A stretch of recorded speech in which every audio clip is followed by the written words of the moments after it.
Exactly 6:30 p.m. by our studios clock. Good evening, ladies and gentlemen. Welcome to the news on My Media Prime Television, coming to you live from Douala, Cameroon's economic capital city. My name is Macdella, Eyong Bisong for presentation. On today's edition of the 6:30 p.m. newscast, we get to tell you that there is an investigation ongoing to dissolve a group of armed bandits that have been attacking transport and private vehicles along the Yaounde-Douala highway. The bandits are using stones and huge rocks to attack their targeted vehicles, causing fear and shock as well as injuries. Julian Dambi tells us more.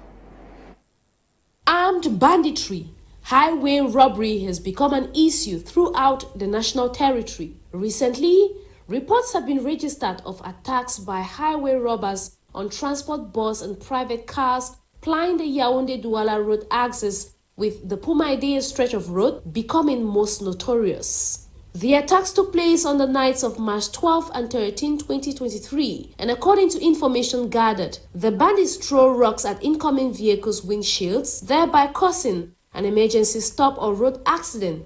Then the thieves proceed to attack the cars, making away with the belongings of passengers. In a communiqué released by Sunrise Express, one of the transport bus that was attacked, they indicated their bus was attacked on March 12, 2023, not far from the city of Edea as it headed for Douala at 10 p.m. A huge rock was thrown towards the driver's direction, causing a dangerous accident which fortunately led to no loss of lives but for injuries sustained by the driver, and however, the incident had the passengers traumatized. Other transport agencies like Buka Voyage, Touristic and Finex have also witnessed same attacks. In response, the Ministry of Transport in a communiqué dated March 12, 2023 states, measures have already been taken under the coordination of the governor of the littoral region, Samuel Dieudonné Ivahadibois. The governor in a press briefing disclosed 4 persons have already been arrested in connection with the robberies and adds all is in place to restore serenity on the roads. Those who are injured are in hospital in Edea and elsewhere, but there are not so many because those bandits are not many, okay? And to tell you, we don't need to find if this form of attack is coming from strangers. No. People that are living on these roads are the one to be contact and discuss with them. They are going to tell us, they are going to show who is who in the village, who came to visit X or Y. He equally calls on the SDOs and traditional authorities in the area to mobilize and create vigilante committees to fight this new form of highway robbery. Meanwhile, transport companies and road users have been called upon to remain vigilant and cautious. A team of police officers in Yaounde have in their custody armed bandits who have robbed the Yaounde 4 municipality a whopping sum of 160 million francs. Bokengo Kemia Wadi with details. The inhabitants of Yaounde 4 municipality have had a breath of fresh air after thieves between the ages of 24 to 33 years old who have been a thorn to their flesh were apprehended by the forces of law and order. We were called regarding the armed robbery occurring in the area. By noon, we had the leader of the gang in our custody, who was in possession of an automatic gun at the time of the arrest. These youths had in their possession more than 160 million francs gathered from their thievery, amongst other things. The armed robbery done in this municipality includes that of Yaounde 4 environs, where the robbers robbed the sum of 11,500,000 francs. At a source, it was 13,500,000 francs. That of local households amounted to 18 million francs. They also robbed an agency in Olembe, the sum of 80 million francs, amongst other things. The team of the Yaounde 4 police station have this gang in their custody and ask the population to be on guard and watchful while further investigations are ongoing. They assure the population that they will do their best to keep the calm, peace and stability in the city. And on to this human interest story, a 32-year-old woman whose name we got as Dooku Claris is yet to come out from shock following the loss of her 48-hour-old baby to an incubator consumed by fire. The incident occurred at the Nkongsamba District Hospital, allegedly caused by an electrical circuit. Nolinga helps us watch and listen to them express their pain. Unable to bear the pains, this 32-year-old mom is still to get answers which will justify the death of her baby. Barely 48 hours upon delivery, Claris's baby is consumed by wild flames at the Nkongsamba District Hospital here in the littoral region after being advised by some nurses to pre-nurture her baby in an incubator given the child had consumed of the amniotic fluid.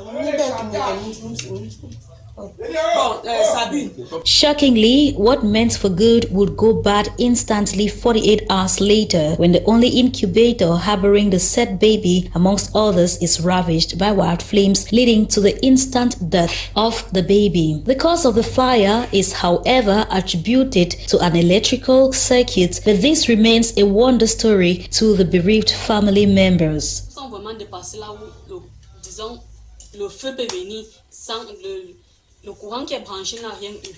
We are still shocked how fire will consume the incubator without burning the distributor which supplies electricity to it. Other elements around the incubator were not burnt, but only the baby and the incubator. So we are still confused.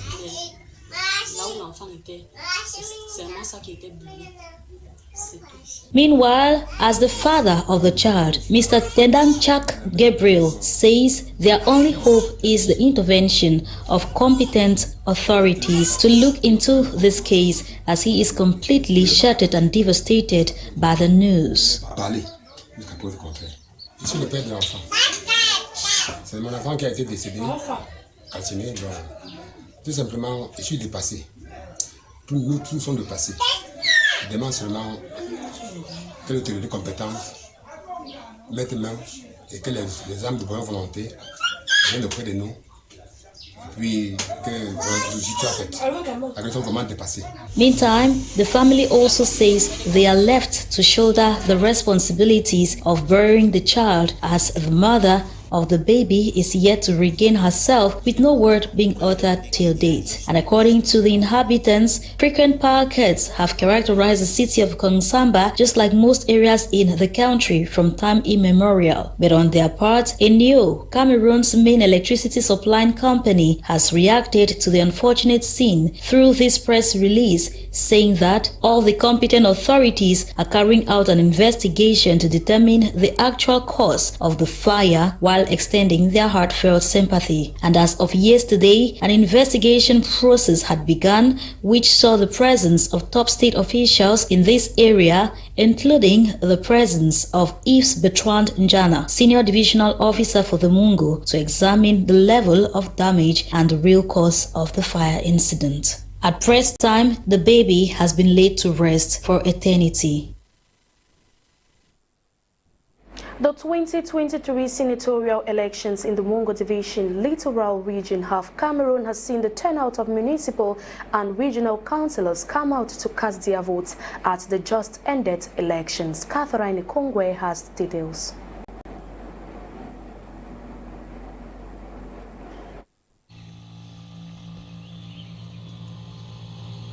In an atmosphere of security and fluidity in the 7 polling stations of the Mungo municipality set up by Elecam for the occasion of the just ended March 12 senatorial elections, municipal and regional councillors in this part of the country have also taken turns in fulfilling their civic duties. The councillors coming from the 13 municipalities across the Mungo division have taken part in the senatorial elections with 2 main political parties, that is the leading CPDM party and the PCRN of Cabralibi, as they met at the Esplanade of the Government High School Manenguba, where over 391 voters out of the 393 who registered Nsah present. Tout ce que nous pouvons dire, c'est que les élections sénatoriales du 12 mars 2023 se sont All we can say is that the 2023 senatorial elections in the Mungo division was successful.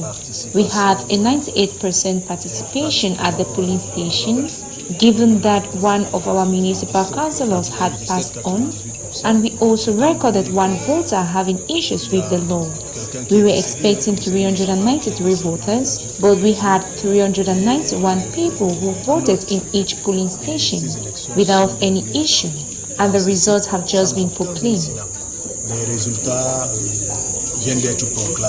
Meanwhile, some national and international observers, including administrative authorities who came to witness the election, also did not fail to make remarks after the counting exercise.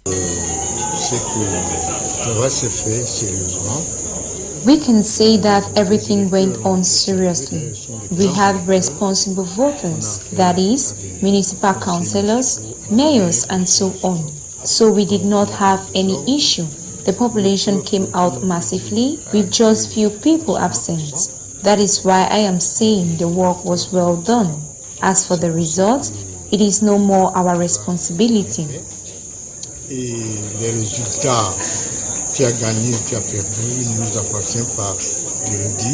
It should be noted that in the Mungo division, before the official proclamation of the results, the first trends are as follows, where out of the 389 voters, CPDM obtained 338 votes, and PCRN of Cabralibi did obtain 45 votes, with 7 invalid ballots, making a percentage of 88.5, with 55 votes won by the ruling CPDM party. Meantime, the CPDM political party has once again demonstrated its party in the Mungo division imperturbable.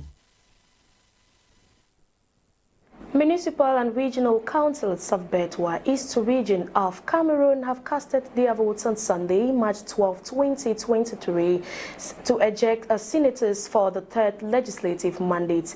Voting went hitch-free with the CPDM party leading. Details with you from Quinta. At exactly 8 a.m. Sunday, March 12, 2023, polls are opened at various polling stations in the town of Betwa, East Region of Cameroon, with municipal and regional councillors trimming in to perform their civic duties and strict respect of all COVID-19 barrier measures. In the presence of national and international observers, voting went on hitch-free in our polling stations, with the ruling CPD and political party taking the lead. To ensure voting goes on smoothly, the governor of the East Region, Gregoire Vondo, visited all 3 polling stations. He affirms voting was done in a serene atmosphere. The result is that all is I'm in contact with the senior divisional officers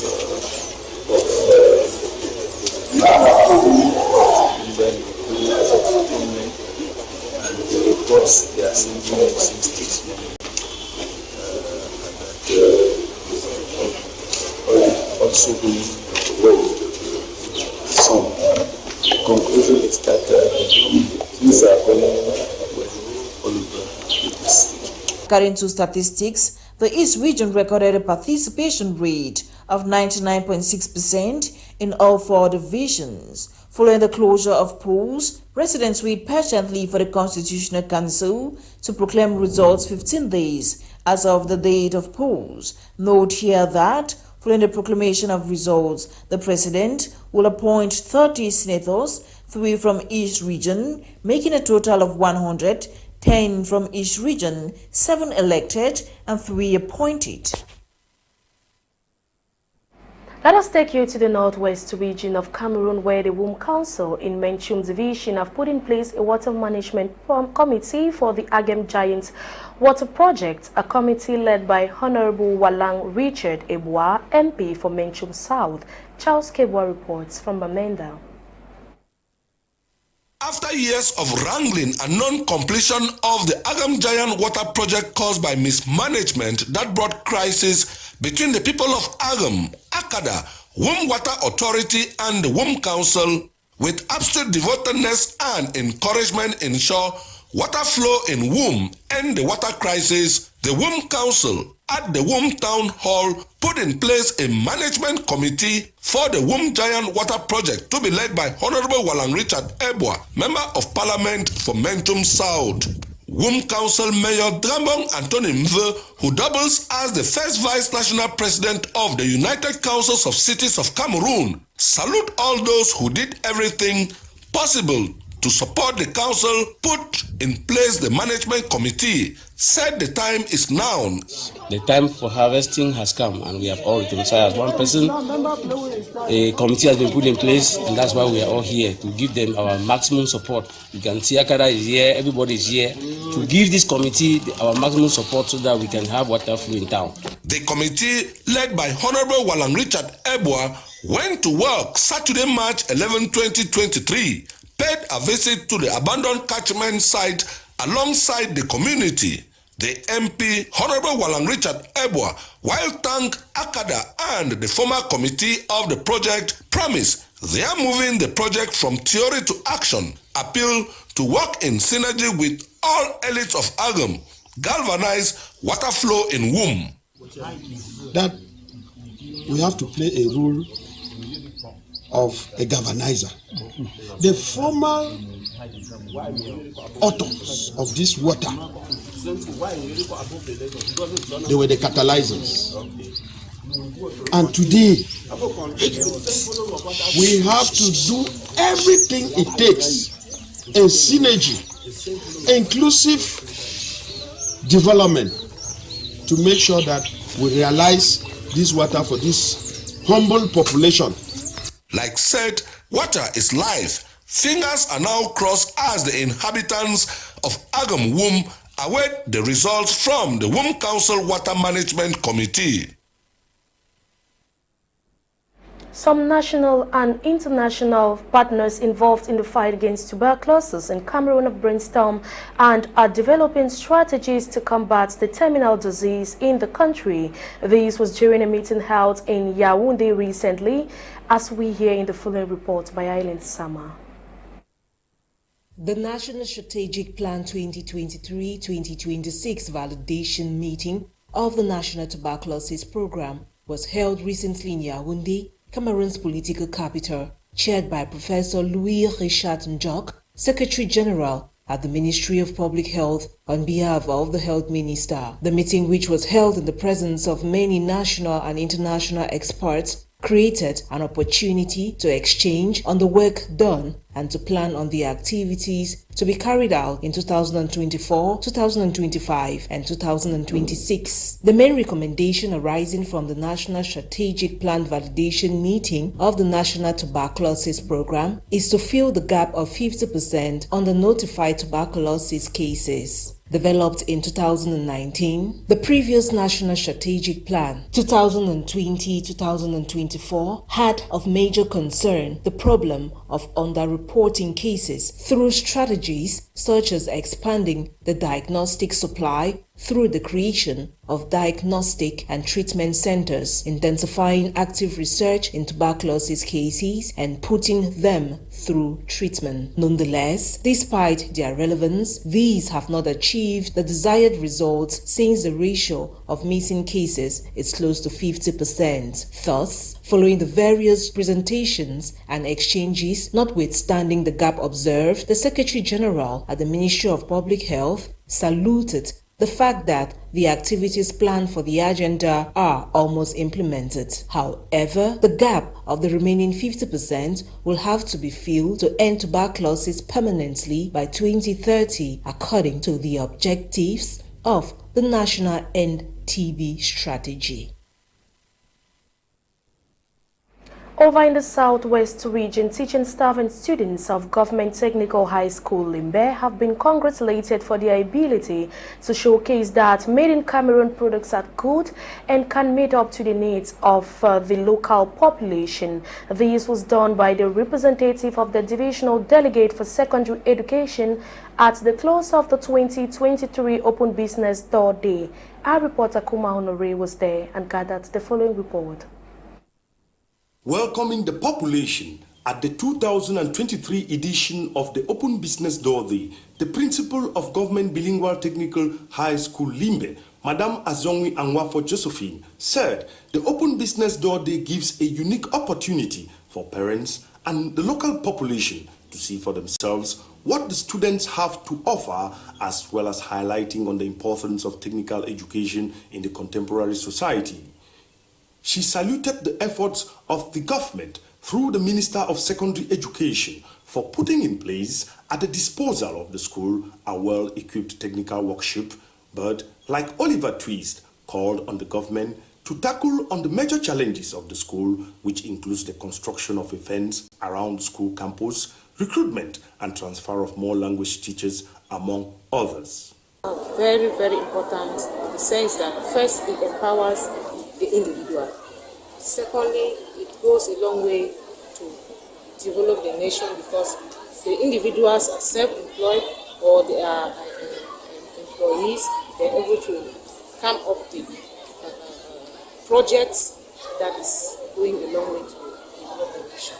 On his part, the representative of the Divisional Delegate for Secondary Education for FACO, Mr. Ben Mekole Alexandra, used the occasion to call on parents to debunk the practice of sending only slow learners to technical schools, as technical education is the key for tomorrow's development, as it guarantees self-employment to many.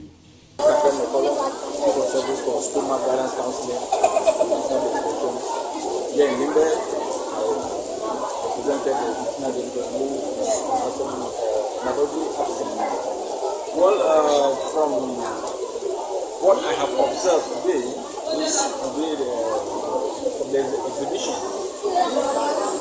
I realized that the concept, the theme of the Open Business of this year is really being put into practice, because from the exhibitions you can see students really. The Open Business Door Day also saw the presence of some primary pupils and secondary school students from different schools in Limbe who were attracted to what the technical school students showcase. Bisipo Bisong is a Class 6 pupil of Government Practicing School Bota.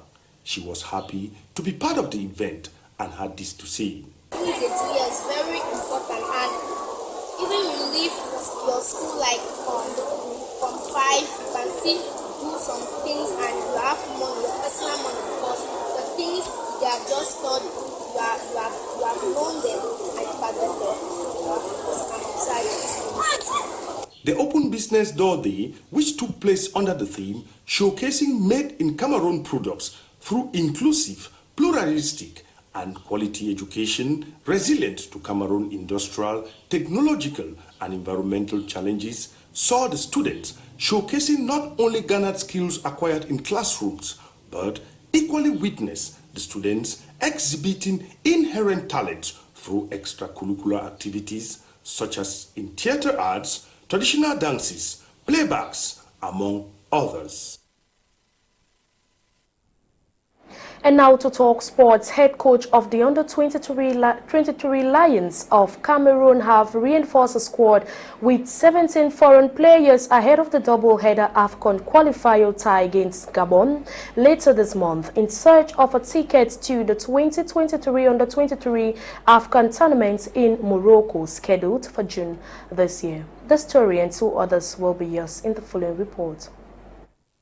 Etienne Eto'o, just like Steve Regis, who plies his trade in Belgium, have been summoned by under-23 Lions coach Guy Fetchen to join the current squad of home-based Olympic Lions in preparation for the final round of the under-23 African Cup of Nations qualifiers against the Panthers of Gabon. The Lions will travel to Libreville to face Gabon on March 25th, then host the latter 3 days later in the reversed fixture at the Amadou Ahidjo Stadium. The winner of this tie will pick a ticket for the 2023 Under-23 AFCON tournament in Morocco later this year, a tournament which will also serve as qualifiers for the Paris 2024 Olympic Games. In the meantime, head coach of Coton Sport of Garoua, Gabriel Haman, and his staff have been handed a 3-match ultimatum to save their job, following a crisis meeting held at the club's headquarters in Garoua last Sunday. The Cottonites have been in their worst form lately after 6 consecutive defeats. Coach Haman is now under a hot seat to win the next 3 games for the upcoming CAF Champions League game in Garoua against Al Ali of Egypt. Coton Sports management have decided to increase the players' bonuses to 400,000 francs each for every match won of the initial 300,000 francs before. Away from that, Marie-Giselle Ngamanga has returned to Cameroon's women's top flight club, Leki FF of Yaounde,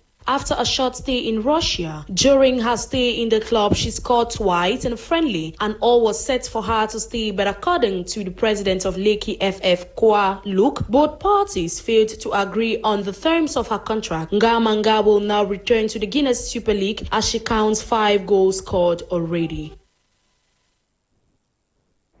Match day 10 games of the Guinness Super League went on the way this weekend in stadia across the national territory. Leki FF beat Edgard to maintain their lead as top of the classification table and are closely followed by Eclair of Nsah. As it stands, Leki are leading the goal scorers chart as Raiz Nanga is the current top goal scorer with 8 goals, followed by Tabe Brenda with 6. Ndong Prizo, Ngamanga and Alien Bibut have scored 5 each, while Farida Masha scored 4 before moving abroad. The sports story puts a cap on today's edition of the 6:30 p.m. newscast on My Media Prime Television. Ladies and gentlemen, thanks once again for watching. The news was supervised by Editor-in-Chief Faith Tata, produced by Ewane Nolinga, and presented by me, Macdella, Eyong Bisong. Have a good night.